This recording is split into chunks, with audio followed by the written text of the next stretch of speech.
Sexto, inicialmente les voy a proyectar unos videos que son cortos sobre la historia de que, digamos, se fragó para lo que nosotros conocemos nuestra constitución política, es decir, cómo se generó. Entonces hay una breve reseña, son cortos. Después de eso continuaremos mirando la parte de tecnología, las partes del PC. ¿Listo?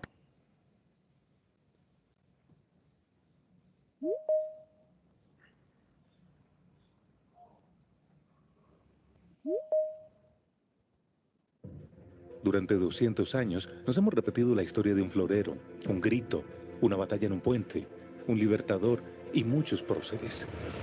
Pero la libertad siempre está ligada a la autonomía y esta a la capacidad que cada pueblo tiene para autogobernarse. Para vivir en sociedad tiene que haber normas claras, leyes válidas para todos. En Colombia, la Constitución Política es la norma de normas, el documento rector de todas y cada una de las leyes que rigen este país. Desde nuestra independencia, este libro ha tenido diversas transformaciones en su forma y en su fondo, y estos cambios han incidido en el proceso del fortalecimiento de un Estado colombiano. En ese proceso de construcción del Estado, todos somos historia.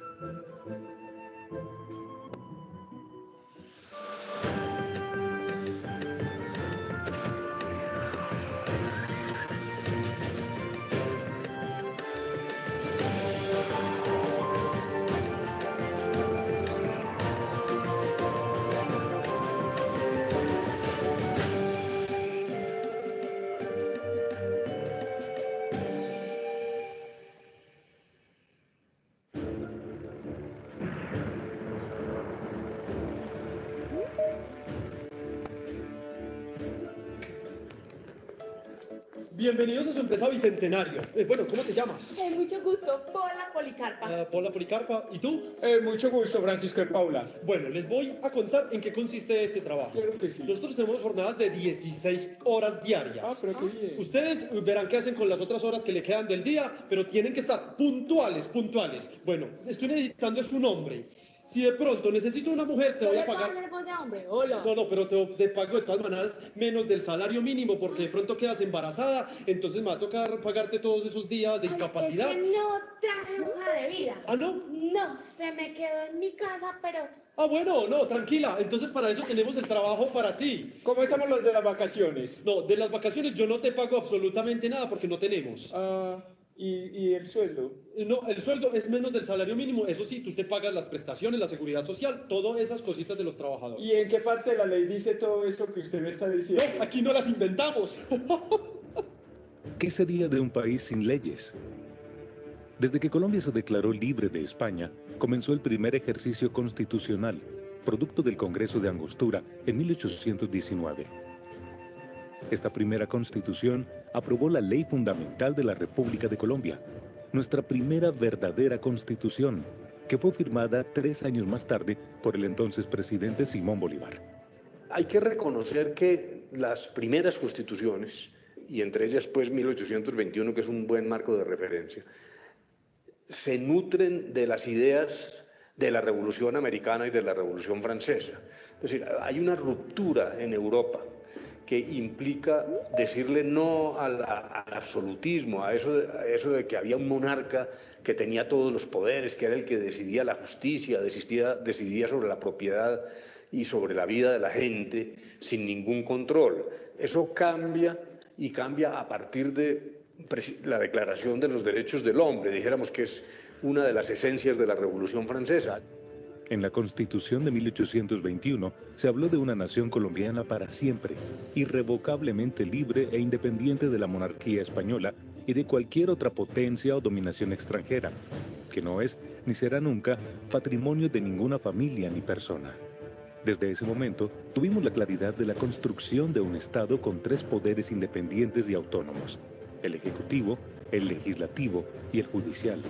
Hay una máxima inglesa que tiene valor universal y valor histórico también. El poder corrompe y el poder absoluto corrompe absolutamente.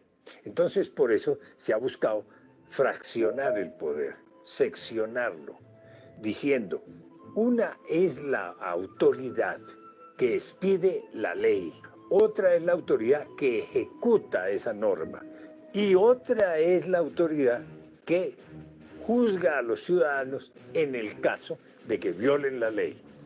La Constitución de 1821 estuvo vigente solo durante 9 años, hasta 1830, cuando se disolvió la Gran Colombia. Pero en ella todavía está consignado buena parte del modelo de nación que tenemos hoy.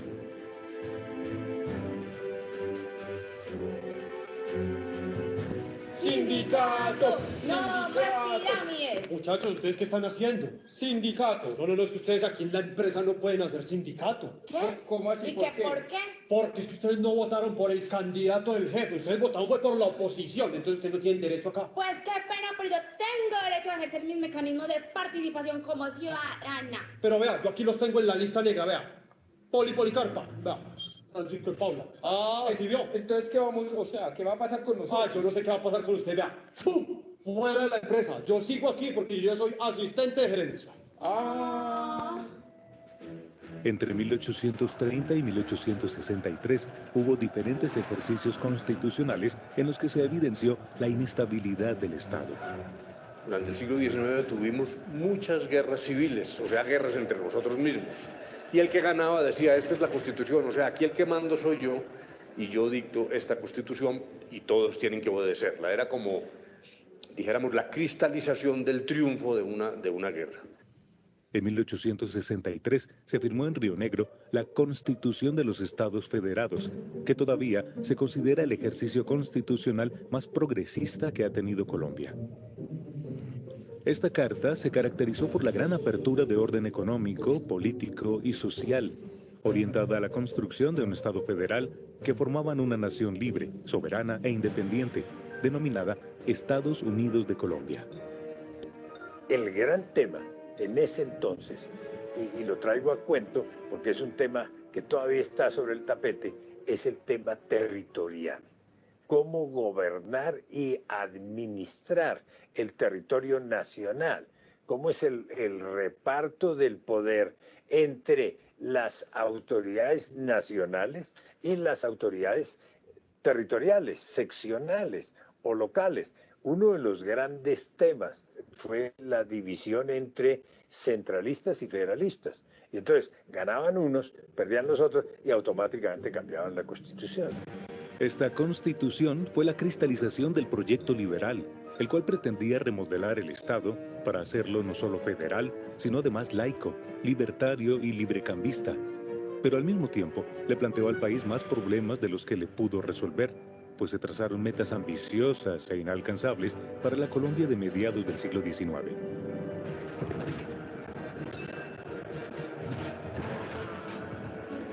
Y bueno, ¿en qué les puedo ayudar?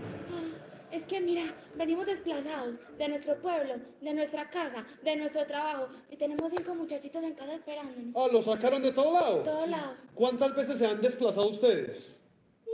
3 yo le pongo. ¡Ah! No, por Dios, a ustedes los que les faltan mucho. Por ahí otras 40 desplazadas. Es que ustedes tienen derecho a caminar y seguir caminando. Ustedes caminan y caminan, vean, les falta 3 veredas, 44 barrios que hay por allí y 3 pueblos que hay aún allá, más atrás. Ay, muchas Entonces, gracias. Ay, Dios me lo bendiga. Ah, no, tranquilos, Ay, no. para servirles. Sigan caminando, ese es el derecho de ustedes. tenemos derechos, ¿vio? O sea, tenemos derechos. Ya solucioné todo. Sí. En 1886 se redactó la Constitución que mayor continuidad ha tenido en el país, impulsada por el movimiento de la regeneración conservadora, orientado por el presidente Rafael Núñez. Con esta Constitución desapareció el sistema federal y se conformó la actual República de Colombia, con un gobierno central. Además, se fortaleció y centralizó el ejército, y la religión católica se convirtió en un elemento esencial del Estado, donde más que buenos ciudadanos, se pretendió formar buenos católicos. Yo creo que las constituciones, si bien contienen una visión de futuro y reflejan las aspiraciones de un pueblo, de todas maneras tienen que interpretar y expresar la realidad. Ese es el éxito de la Constitución. A pesar de que Colombia vivió 105 años bajo el mando de esta Constitución, esta pasó por 60 reformas.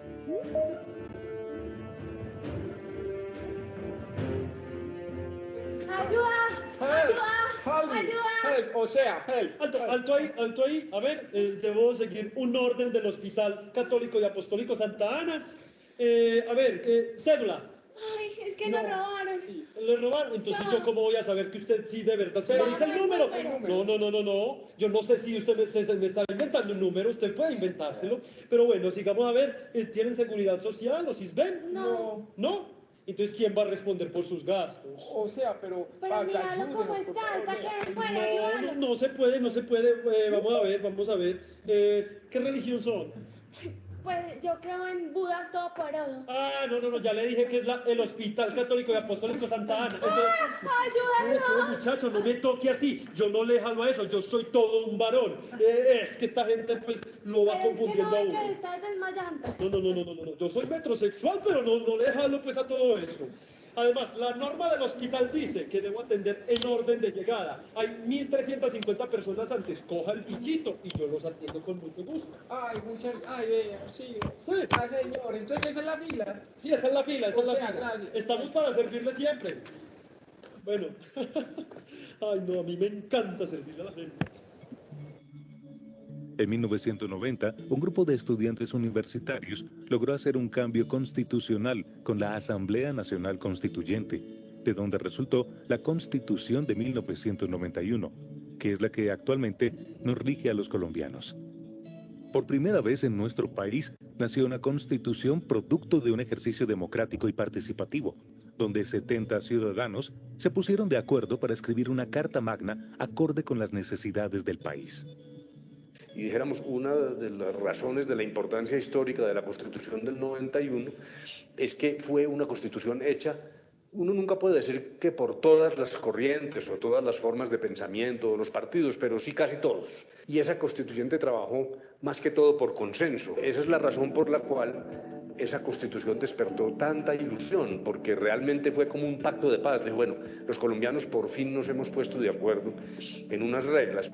Por primera vez se abrió el camino para que nuevas fuerzas, diferentes a los partidos liberal y conservador, tuvieran participación política. También se incluyó a las minorías, los indígenas, los negros, las mujeres y los grupos religiosos diversos al catolicismo. Hoy, los colombianos tenemos una constitución moderna que dicta leyes para que tengamos una república unitaria, descentralizada, con autonomía de sus entidades territoriales, democrática, participativa y pluralista. Un Estado social de derecho.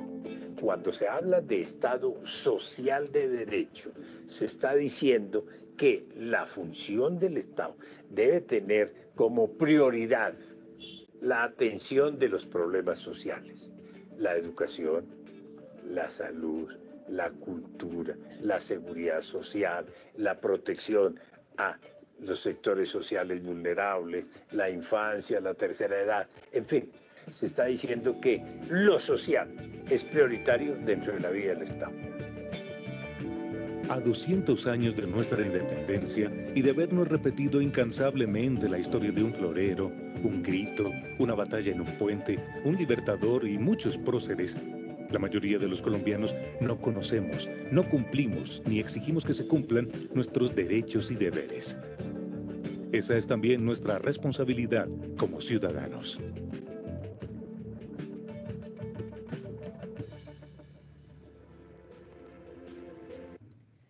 Bueno, entonces una de las principales cosas que podemos sacar de este video es que pues en la Constitución están consignados nuestros derechos como ciudadanos, ¿sí? También están consignados nuestros deberes como ciudadanos. Importantes cosas que sucedieron en esta Constitución política que se fraguó en el año 1991 fue que apareció el concepto de tutela, ¿sí? Antes eso no existía y la tutela pues permite exigir nuestros derechos. Ustedes vieron ahí, digamos, en varias partes del video, pues que antes la gente carecía, digamos, del derecho a la salud, el gobierno como tal no podía garantizar y entonces generaba mucho malestar en la ciudadanía. También se dieron cuenta que se abrió la puerta para que entraran nuevos partidos políticos, es decir, nuevas vertientes o formas de pensar. y que eso de una u otra forma, como ahí nos lo mostraron, digo, eso marcó como un proceso, entre comillas, de paz y de tranquilidad en función de que se le podía garantizar los derechos a los ciudadanos, que habían tres ramas del poder público, que estaba la legislativa, que estaba en el Congreso, que estaba la ejecutiva, que era el presidente, y estaba la rama judicial. Listo, entonces ahora pues vamos a continuar con la parte de tecnología.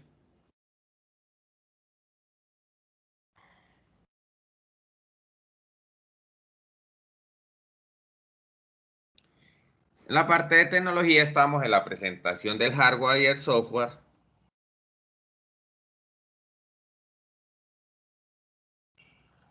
Y habíamos quedado en la presentación de la tarjeta madre o motherboard, en la cual pues está diseñada para incluir los diferentes periféricos y las diferentes unidades de hardware que se necesita para que funcione un computador. Entonces, encontramos como dispositivo de placa base el chip o el microprocesador. Ese es el encargado de hacer la ejecución del procesamiento de la información. Estos procesadores, a medida que ha venido avanzando la tecnología, lo tratan de crear con diferentes núcleos. Ahora en la actualidad se habla que como si nosotros dentro del procesador tuviéramos varios cerebros pensando, solamente que todos piensan de forma articulada de tal forma de que permita procesar mayores cantidades de información. Si dice que es el cerebro del ordenador, este chip debe ser refrigerado por un ventilador. ¿Por qué se dice que debe ser refrigerado? Debido a los niveles de procesamiento desde el punto de vista electrónico, se calienta mucho, ¿sí? Y al calentar mucho, si no existe un sistema de refrigeración, se puede dañar. ¿Qué características lo identifican? El número de instrucciones que puede ejecutar en un segundo, en gigahercios, y el número de bits que pueda usar para cada operación. Dependiendo del tipo de procesador, pueden haber procesadores muy básicos que uno los encuentra, que son para aplicaciones específicas, que es de 8 bits. Estos computadores en la actualidad ya manejan el procesamiento de 32 bits, de 64 bits. Otro aspecto que hace parte, digamos, del hardware del computador es la memoria RAM. Esta memoria es donde se escriben las instrucciones que se deben ejecutar por el microprocesador. Sin memoria RAM, el ordenador no puede funcionar, pues no existe un lugar donde almacenar aquello que debe leer el microprocesador. Cuanta más memoria RAM tenga el PC, más rápido irá, pues menos acceso a las unidades de almacenamiento deberá hacer. Entonces, en la actualidad uno que encuentra en los computadores, memoria de 4 gigas, 8 gigas, y pues en función de que ese nivel de almacenamiento es para garantizar que la información que va procesando el microprocesador pueda ser almacenada e interactuar con este dispositivo que la puede almacenar.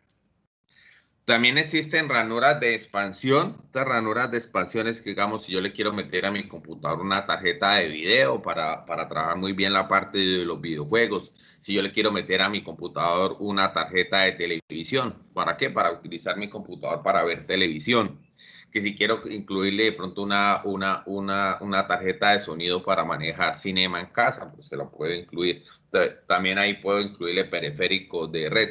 Es decir, es un espacio que está dentro de la tarjeta madre para poder ofrecer mayores servicios que de los servicios convencionales.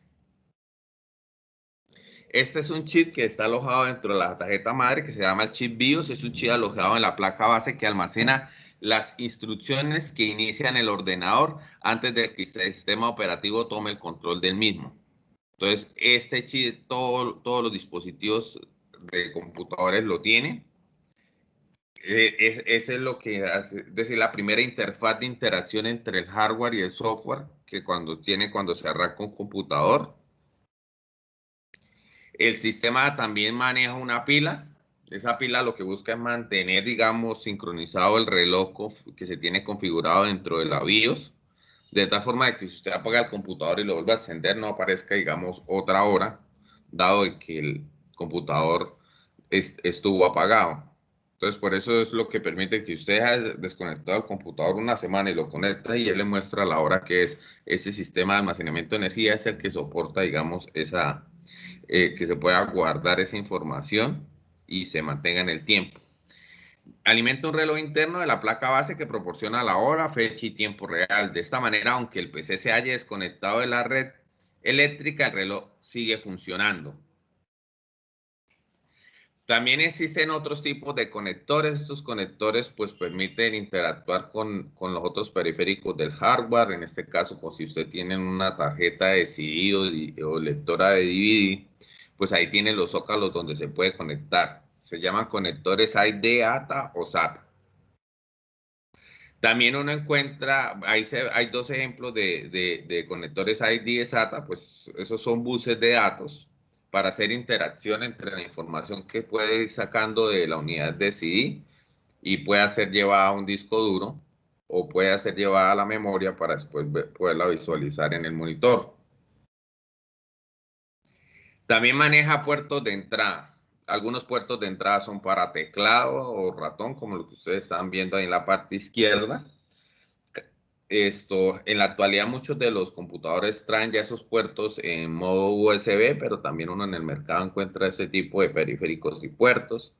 También existen puertos serie, puertos paralelo o puertos VGA. El puerto paralelo ya dejó de utilizarse mucho, entonces ya poco uno lo encuentra. El puerto VGA generalmente pues sale para usted poder conectar el monitor del computador. También hay puertos de red para hacer conexión de red cableada y hay puertos USB donde ustedes pueden colocar ahí su USB para guardar o leer información o conectar cualquier otro tipo de hardware que hace uso del USB. También tiene unos periféricos para que ustedes le introduzcan el micrófono o ustedes puedan escuchar audio.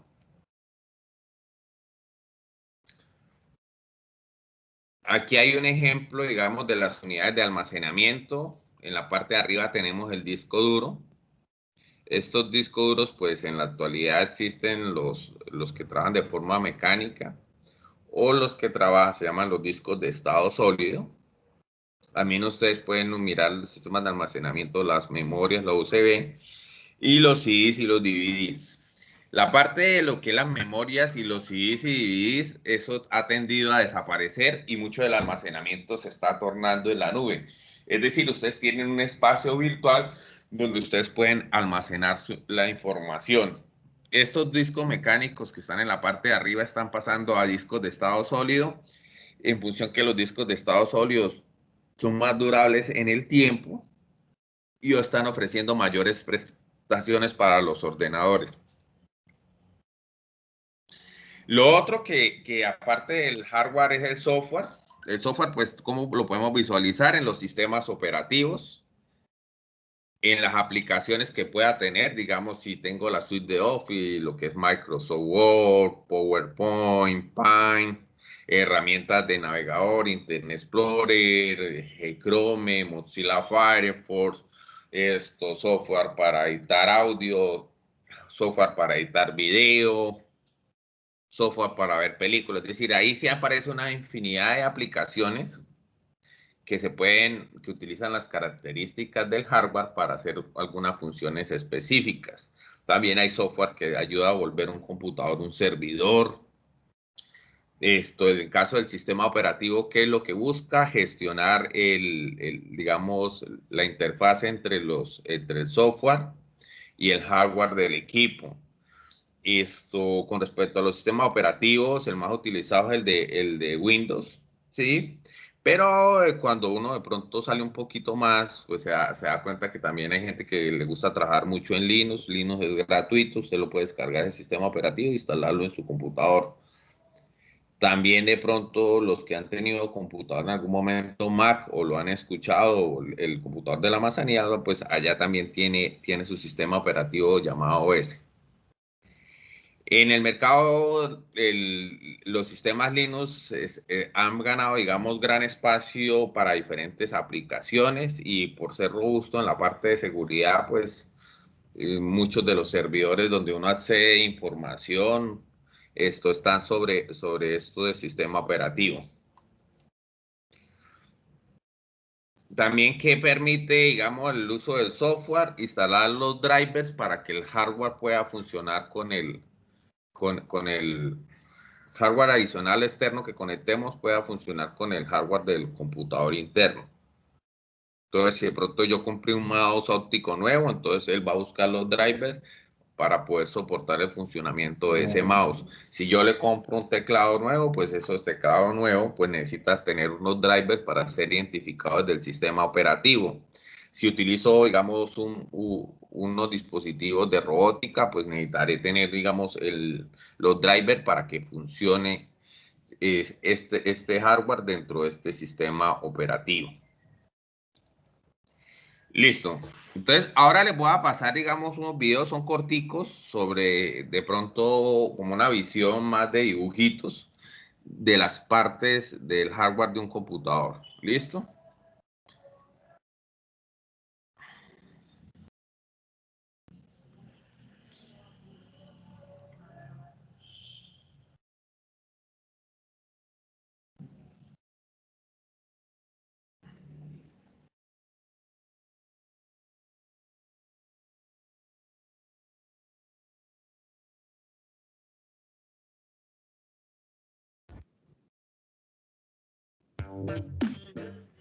Buenas, en este vídeo vamos a hablar sobre los componentes de un ordenador y de sus utilidades.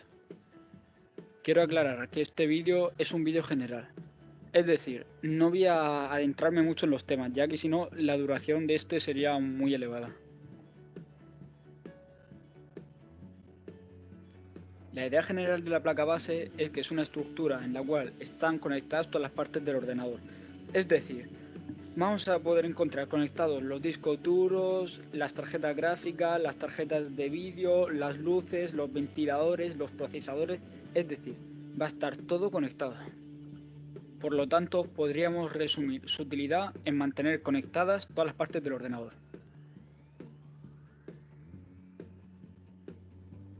La función de un procesador o microprocesador es la de interpretar instrucciones y procesar los datos de los programas. Su velocidad se mide en hercios, por lo que cuanto más hercios, más velocidad. Otro aspecto importante de los procesadores son los núcleos. Los núcleos van a actuar como factor multiplicador de los hercios, por lo que podemos llegar a la conclusión de que si tenemos un ordenador con 3 GHz por núcleo y ese ordenador tiene 2 núcleos, tendrá menor velocidad que uno con los mismos números de gigahercios por núcleo, pero que tenga 4 o que tenga 8.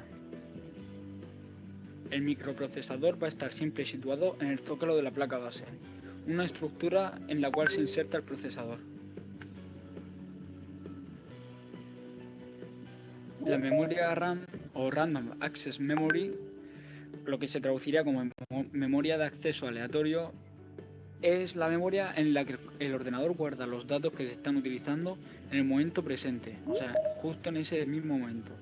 El almacenamiento es considerado temporal, ya que los datos y los programas permanecen en ella hasta que el ordenador se apague. Por eso, por ejemplo, cuando estamos escribiendo un documento Word y se nos apaga el ordenador, perdemos todos los datos, porque la memoria RAM es una memoria temporal. Eso sí, para guardar el documento habría que guardarlo en la memoria ROM, que es lo que viene a ser el disco duro, que eso lo veremos ahora.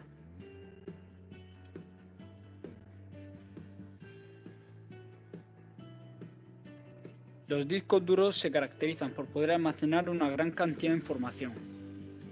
Por lo tanto, podríamos decir que su utilidad es la de almacenar información, de almacenar datos, por pequeños que sean. A diferencia de la memoria RAM, al apagar nuestro dispositivo, todo lo que se haya guardado en el disco duro permanecerá intacto.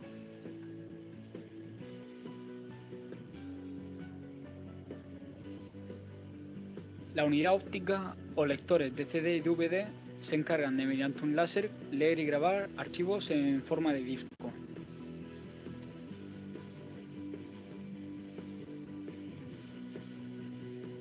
La función de la tarjeta gráfica o tarjeta de vídeo consiste en procesar la información que recibe y convertirla en imágenes que el monitor o televisión pueda mostrar.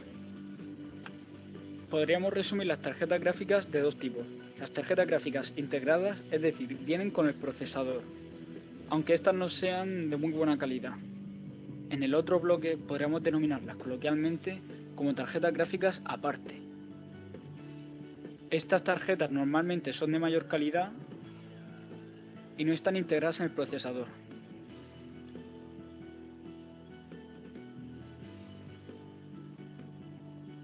La fuente de alimentación, aparte de suministrar energía a nuestro equipo, también se va a encargar de transformar el gran voltaje que posee la corriente, es decir, los enchufes a los que conectamos el ordenador, en un voltaje bastante menor, ya que si no, nuestro ordenador se rompería.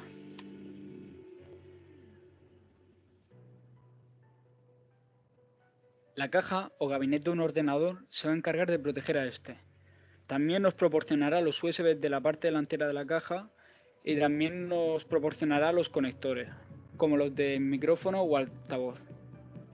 Aparte de la función protectora, otra de las funciones más importantes de un ordenador es la de la ventilación. Una buena caja siempre tendrá una buena ventilación, que evitará que nuestros componentes se quemen y se estropeen. Aparte, también evitará que se generen muchos ruidos y nuestro ordenador se apague porque sí.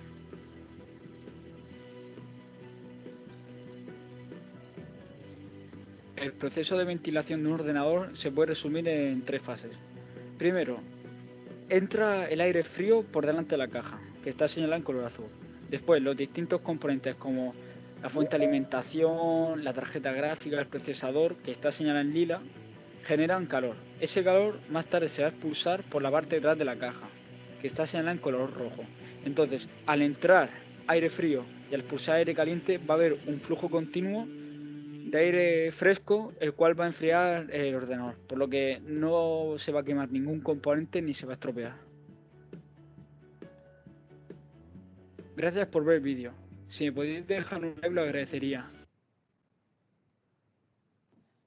Bueno, ahora sí quiero escuchar si existen alguna pregunta sobre las partes internas de un computador desde el punto de vista del hardware. Profesor, yo sí tengo una pregunta, pero no es de eso. La escucho. No, profe. Profesor, lo que pasa es que yo quiero saber si alguna vez yo compro un computador o un dispositivo, ¿qué marca usted me...?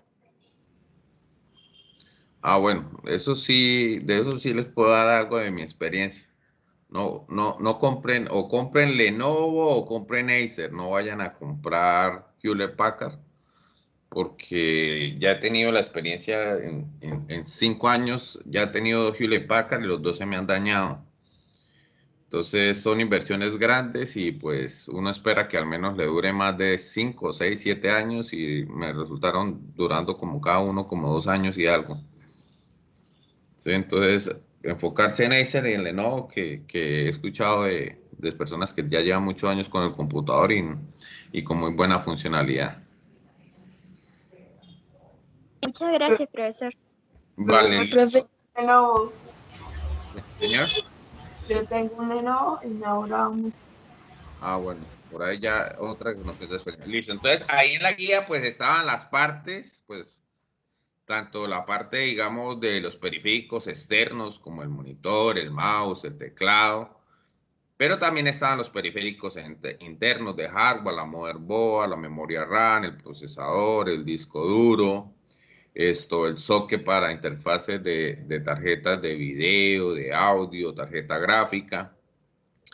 También está la parte de los software. Entonces, los software muchas veces ustedes los han utilizado de manera implícita. Un ejemplo, digamos, aquí Teams lo utilizan porque necesitan tener accesibilidad de forma remota a una videoclase o videoconferencia, pero también existe, digamos, Skype que utiliza para el uso de videoconferencias, el paquete de Microsoft Word, es donde ustedes pueden utilizar Paint, PowerPoint, Excel, Word.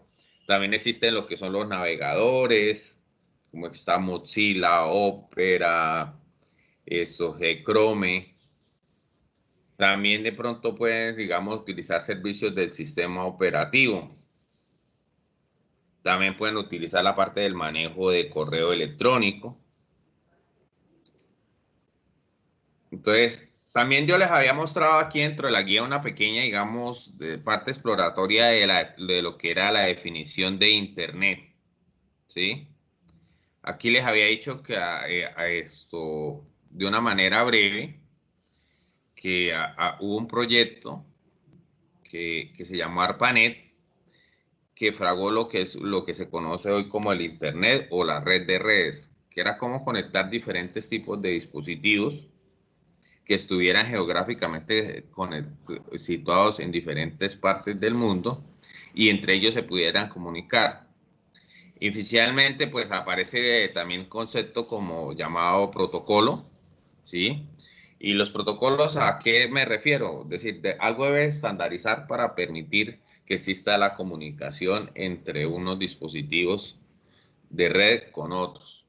De una forma de que si yo tengo un dispositivo móvil y yo establezco una comunicación con un computador, lo pueda realizar y sea transparente para el usuario. Muchos de los avances tecnológicos siempre han estado fraguados o inmersos en guerras, ¿sí? La Segunda Guerra Mundial trajo muchos avances tecnológicos. En este caso, digamos, la Guerra Fría, esto fue lo que trajo la evolución o el avance entre lo que es la parte de lo que nosotros conocemos ahora como Internet. Inicialmente, pues, se generó un proyecto como militar y después pasó a ser de uso masivo. Después aparece un concepto que es la World Wide Web, que se entiende en Internet como un conjunto de redes físicamente conectadas entre sí. Cuando hablamos que están físicamente conectadas, pues puede ser que estén conectadas a través de un cable de conexión UTP, pero también pueden estar conectadas de forma inalámbrica. Cuando ustedes utilizan su dispositivo móvil, lo que está utilizando es un canal de comunicación inalámbrico, es decir, que no hay cables físicos, y con eso establece comunicación con la radiobase del operador de telefonía móvil. Pero también ustedes pueden tener un computador de escritorio y ese computador de escritorio tener una conexión física, ya sea, puede ser fibra óptica o puede ser ese cable UTP que le permita tener conectividad. ¿Quién, digamos, hace el puente ahí para esa conectividad? Pues lo hace el proveedor de servicios de Internet. Ese proveedor de servicios de Internet a que nosotros le pagamos para que nos preste ese servicio de la red. Es más, cuando nosotros decimos que nosotros pagamos Internet, nosotros no pagamos el acceder a los servidores remotos. Lo que pagamos es el mantenimiento de esa infraestructura física que se necesita para que exista esa conexión.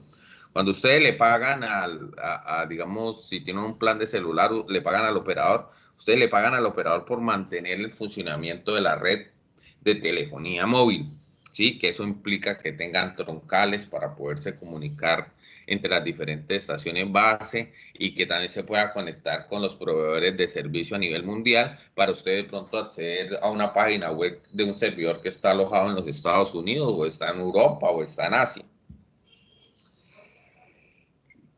Listo, entonces, la parte de World Wide Web, también aparte del uso de hipertexto, que es pues texto animado aplicado a Internet y la forma más común de utilizar los recursos de esta red.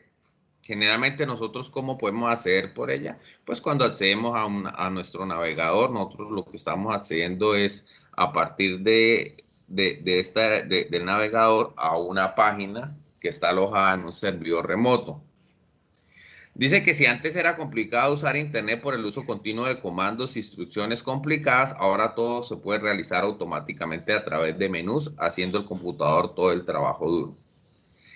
En un inicio, pues, como todo, no existían todas estas interfaces gráficas que nos facilitan el uso de Internet. Antes era una consola y uno tenía que aprenderse unos comandos, si quería compartir archivos, si quería acceder al correo. Se habla que la manera más habitual en la que se navega por la web es a través del hipertexto, pulsando con el ratón sobre la palabra que se encuentra resaltadas, que en este caso son los hiperenlaces, haciendo el computador dirigirse a la dirección que se oculta en esa palabra, en la cual información acerca de la misma. Ahora, ¿qué es una página web? Entonces, una página web consta de una o más páginas conectadas entre sí. Si yo abriera una página web, no con un navegador, sino la abriera con un software que me permitiera visualizar el texto que está dentro de ella, lo que voy a ver es que hay un lenguaje que se llama HTML, que es un lenguaje de marca. Y este lenguaje lo que hace es ponerle etiquetas a un grupo de caracteres y definir unas estructuras para que el navegador interprete lo que está llegando es un texto, que la etiqueta que está llegando puede ser un video, o que la etiqueta que proviene de una imagen, o la etiqueta proviene de un cuadro. Entonces, está debajo de una página web, lo que uno encuentra es eso.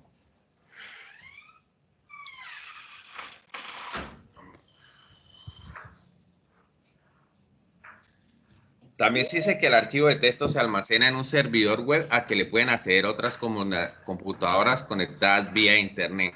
Este archivo de texto pues se aloja en un servidor.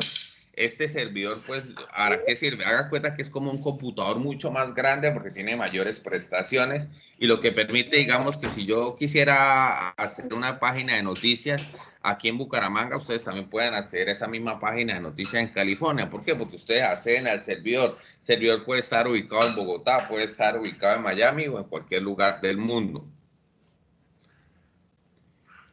Entonces, a que pueda acceder otras computadoras conectadas vía internet o mediante una red de área local. El archivo se puede acceder utilizando navegadores de web que no hacen otra cosa que efectuar una transferencia de archivos e interpretación de las etiquetas y vínculos HTML, y ahí muestra los resultados dentro del monitor. Se habla que hay dos propiedades de las páginas web en las que hacen únicas, que son interactivas y que pueden usar objetos de multimedia. Cuando se habla de objetos de multimedia se está hablando de videos, ¿sí? O de textos animados o de sonidos animados o algún tipo de animación que se pueda presentar dentro de la multimedia.